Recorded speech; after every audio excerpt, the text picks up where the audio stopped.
Salam teman-teman, apa kabar? Ketemu lagi dengan saya di sini. Saya percaya semuanya dalam keadaan yang baik dan diberkati di dalam segala hal, baik itu jasmani, rohani maupun materinya. Amin. Ya, teman-teman, pada kesempatan kali ini saya mau menjawab ada pertanyaan seorang ibu-ibu. Kembali ibu-ibu ya kan? Dia menjapri saya, dia berkata begini, ibu ini, "Pak, Bapak bilang emas itu adalah uang. Selain daripada itu adalah utang. Masa sih Pak?" katanya.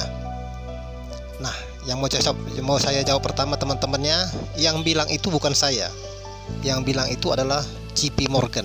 Dia adalah seorang pengusaha atau seorang banker atau pemilik bank di Amerika, dan dia adalah salah satu elit global dunia ini.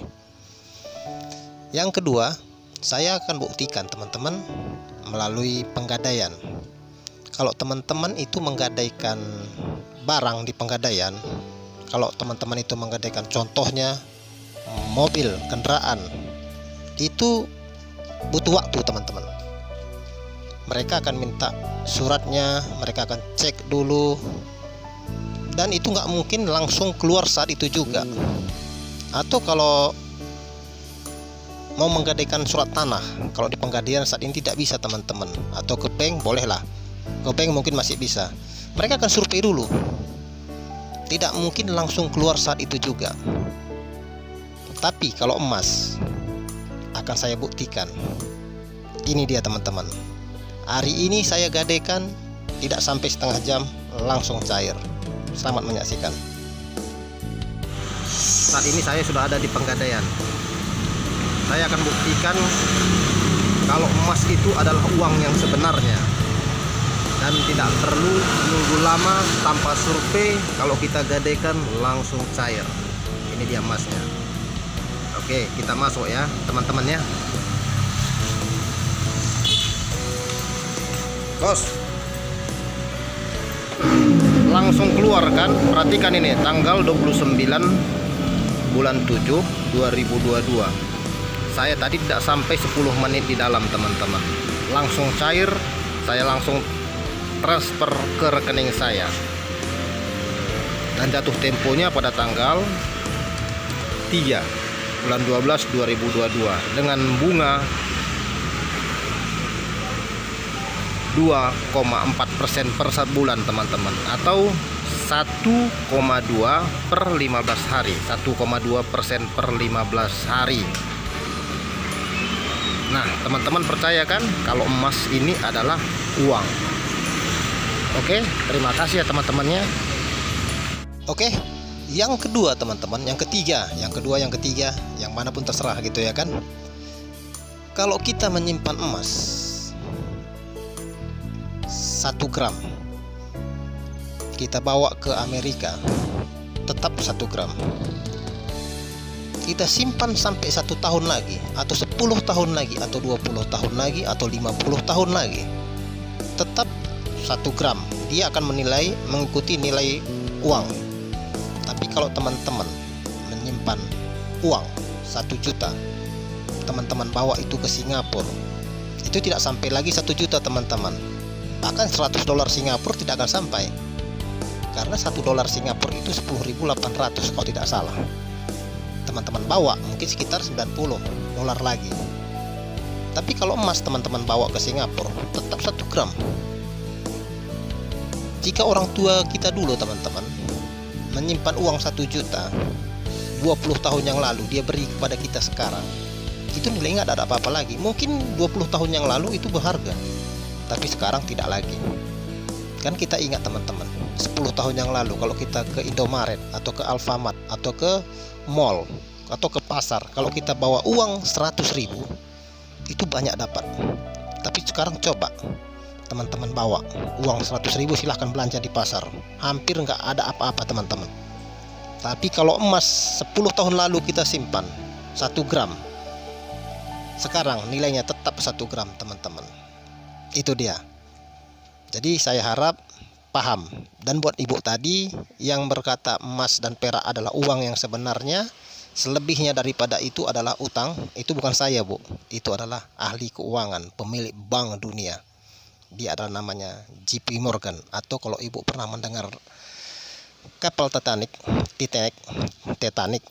Nah, itu adalah perusahaan dari Star Lines dan pemiliknya adalah JP Morgan. Saya harap paham dengan penjelasan saya. Terima kasih. Tapi yang mau saya bahas kali ini teman-teman sebenarnya bukan emas ataupun uang, tapi benda yang bisa berbicara. Jika kemarin video sebelum ini saya menjelaskan bagaimana tower itu bisa berbicara, tapi bagi orang yang paham. Kita pikir tower itu tidak bisa berbicara teman-teman. Bisa, dia bisa memberitahu di mana posisi kita saat ini. HP yang kita pegang saat ini itu juga berbicara teman-teman. Saya lagi online saat ini, lagi live contohnya. Jam berapa saya live, jam berapa dan di mana posisinya bisa kok dilacak. Nah, jadi jangan percaya dengan kata-kata istilah lari ke gunung sementara dia masih live. Ataupun mari kita kumpulkan dana katanya untuk lari ke hutan. Tidak usah teman-teman. Tidak ada tempat yang lari, tempat aman untuk berlari daripada lari ke dalam hadiratnya Tuhan. Nah, jika teman-teman itu pernah mendengar kata dokter forensik atau profesi dokter forensik. Dokter forensik ini teman-teman, dia bisa membuat itu mayat berbicara. Berbicara dalam bukan berarti dia ngomong begini dalam kata hidup, tidak. Jika ada seorang polisi menemukan mayat, dokter forensik ini bisa tahu teman-teman, bisa mengerti dari bahasa mayat, dari ilmu yang dia pelajari, kapan dia mati, bagaimana dia mati, dan jika memang matinya atau meninggalnya seperti apa, dia bisa melalui uji balistik. Tapi itu ahli-ahli lah yang mengerti teman-temannya, bukan kita. Jadi setiap benda, setiap apapun yang ada di dunia ini jangan dipikir tidak bisa ngomong teman-teman, bisa. Nah, kalau teman-teman itu pernah naik kapal, teman-teman mungkin pernah lihat namanya mercusuar. Ini dia mercusuar teman-teman.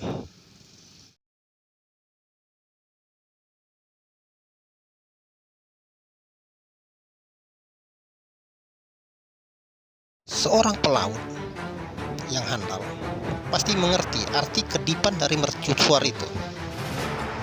Tapi bagi orang yang tidak mengerti, ya dia pikir mercusuar itu hanya pajangan saja. Atau teman-teman pernah nggak lihat kalau naik kapal mau masuk pelabuhan itu, tapi kapal besar teman-teman ya, yang namanya buoy. Seperti ini buoy dia teman-teman.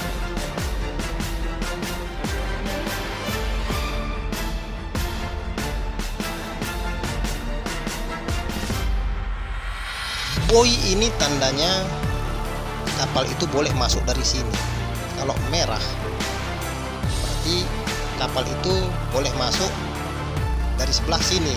Dia harus melihat merah itu, warna merah itu dari kanan, dan warna biru itu di sisi kiri kapal. Dimana kalau seandainya terbalik teman-teman, kita tahu di bawah kedalaman air ini sama seperti daratan teman-teman, ada selokannya gitu, ada paretnya. Kalau kita tidak ikuti petunjuknya, bisa-bisa kapal kita kandas. Atau teman-teman juga pernah nggak melihat pesawat ada lampu kedap-kedipnya teman-teman, ada warna biru, warna putih, itu ada artinya, bukan untuk pajangan, begitu, bukan untuk pajangan ya, ada artinya. Dia berbicara, saya ada di depan Anda, saya ada di belakang Anda, saya ada di samping Anda. Begitu, dia akan memberitahukan, itu namanya lampu navigasi teman-teman. Nah, di dalam Alkitab Tuhan pernah berkata di dalam Lukas 12 ayat 54 sampai 59 kalau tidak salah itu teman-teman. Kamu bisa menilai zaman. Kamu bisa menilai tanda-tanda alam, maaf ya teman-teman. Tapi kamu tidak bisa menilai zaman. Begitu. Jadi kita disuruh Tuhan itu bisa menilai, teman-teman. Jika teman-teman saat ini sudah melihat tanda-tanda ada gempa, diberitakan ada gempa, seharusnya bersyukur. Terima kasih Tuhan, nubuatanmu sedang terjadi. Persiapkan diri Anda. Jika Anda melihat di sana ada perang, deru perang, berarti nubuatan Tuhan sedang terjadi. Bukan didoakan, teman-teman ya. Jika Anda mendengar ada resesi ekonomi, ada harga-harga pada melonjak, itu sudah nubuatan Tuhan. Persiapkan diri kita, bukan didoakan. Minta kekuatan dari Tuhan untuk mampu menghadapinya. Jadi saya harap teman-teman bisa paham, kita berjalan menurut aturan dan rencana Tuhan ya teman-teman ya. Jangan seperti ya orang munafik lah yang nampaknya mungkin baik. Semalam kan kemarin kami ada bahas waktu Yesus disalib itu. Di situ imam-imam itu berkata kepada dia, jika engkau anak Allah, jika engkau adalah Mesias, coba kau turun dari salib itu, buktikan kepada kami. Kalau kau turun, kami percaya engkau adalah Mesias. Bisa bayangkan gak teman-teman, jika saat itu Yesus turun? Jika saat itu Yesus turun, maka kita yang akan dihukum. Keselamatan tidak ada, teman-teman. Itu mulutnya sedang dipakai setan, walaupun yang ngomong itu adalah imam besar atau imam-imam kepala atau orang-orang rohani. Jadi kita bisa menilai atau mendeteksi ini datangnya dari Tuhan atau tidak, karena Tuhan sudah memberikan pada kita urapan ya teman-teman ya, suatu urapan untuk bisa mendeteksi.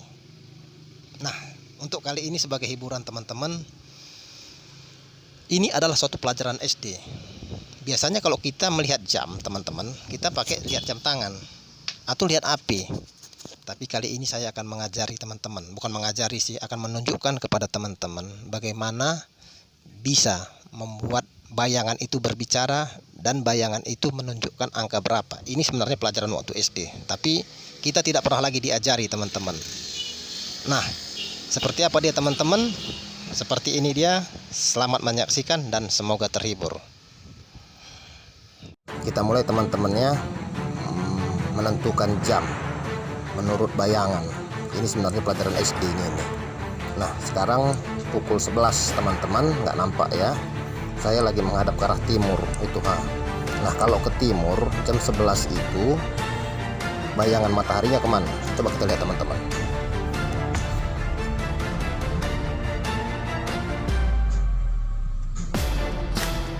Kalau ke selatan, saya menghadap ke selatan itu. Nampak ya. Nah, kalau ke barat,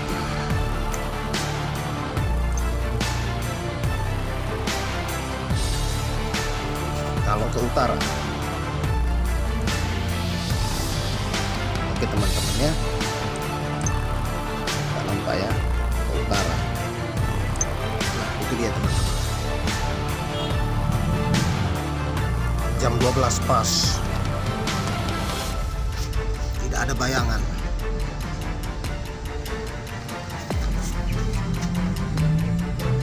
Nggak tahu kan teman-teman, tidak ada bayangan. Jam 12 pas.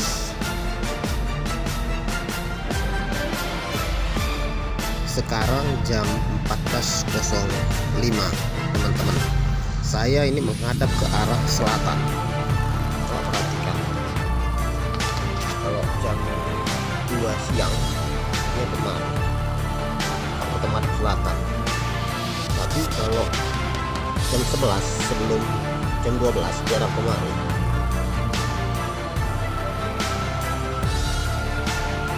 jadi bisa lihat bedanya kan. Nah, kita menghadap ke arah barat seperti ini teman-teman. Kalau ke arah utara,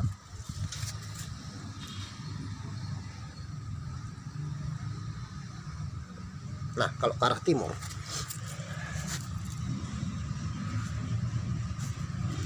sini dia. Kalau sebelum jam 12. Oke. Kalau dari atas, Sekian ya. Sekarang jam 14.05 teman-teman. Saya ini menghadap ke arah selatan. Coba perhatikan. Kalau jam 2 siang dia kemari. Kalau kita madep selatan. Tapi kalau jam 11 sebelum jam 12 dia arah kemari.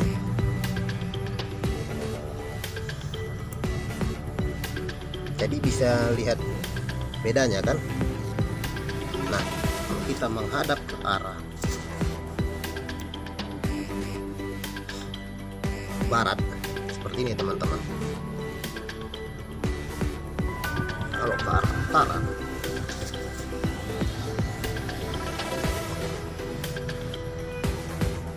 nah kalau ke arah timur,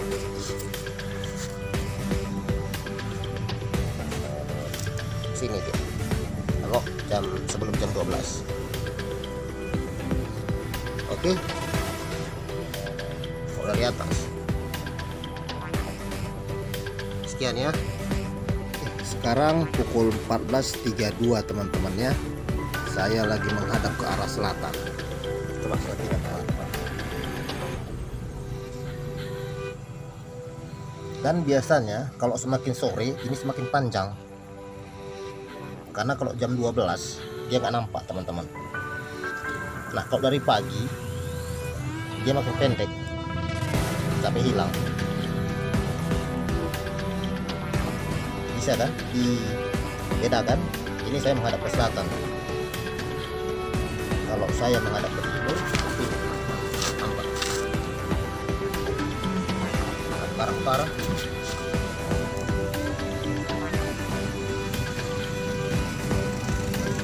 Nah, gimana kalau ke arah barat?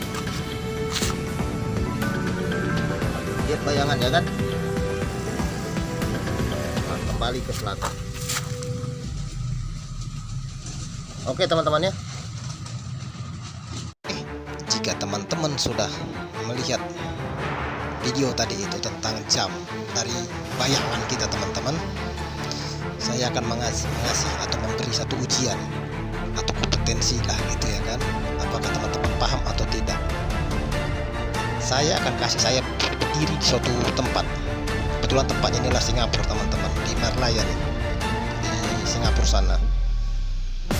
Saya berdiri ini menghadap kemana dan pukul berapa? Kalau dapat gimana? Kita kasih hadiah atau tidak? Tolong komen di bawah, mau hadiah atau tidak. Kalau tepat kita kasih, tapi kalau tidak ya komen juga nggak apa-apa sih.